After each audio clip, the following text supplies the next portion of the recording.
भएका स्थानीय सरकारको विरुद्धमा स्थानीय सरकारले पूर्व पश्चिम हिँड्ने हाम्रो अनागरिक बन्द भएको छ। हाम्रो नागरिकता खोजियोस्, हामी कुन देशको नागरिक हो त्यसको प्रमाणित गरियोस् भन्ने कुराको आह्वान गर्नको निम्ति यहाँ आन्दोलन गरिरहेका छौँ।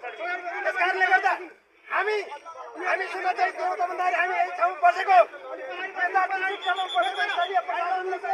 स्थलीय विकास मन्त्रालयबाट हामीबाट के आएको छ भन्दाखेरिमा हामीबाट परिवर्तन आएको छ। हामीसँग भोटिङ कार्डहरू छन्, हामीसँग विद्युतका बिलहरू छन्, हामीसँग सुनवासी कार्डहरू छन्। हामी खुब मान्छौँ, हामी जे पनि गर्न तयार छौँ, हाम्रो बलिदान दिन तयार छौँ। त्यसैले हामी लागेका छौँ। तपाईँ सचेत रहनु होला। तपाईँ एउटा स्ट्याटस लेखेर फेसबुकमा बोलेर हुने होला। तपाईँ यदि समस्या समाधान गर्नु छ भने हामीसँग आएर बहस गर्नुहोस्। टेबल टक गर्ने हो कि तपाईँले के टक गर्नुपर्ने हो, हामीसँग आएर बहस गर्नुहोस्। कोठाभित्र बसेर लुकेर डराएर तपाईँले स्ट्याटस देखेर मान्ने हुने छैन।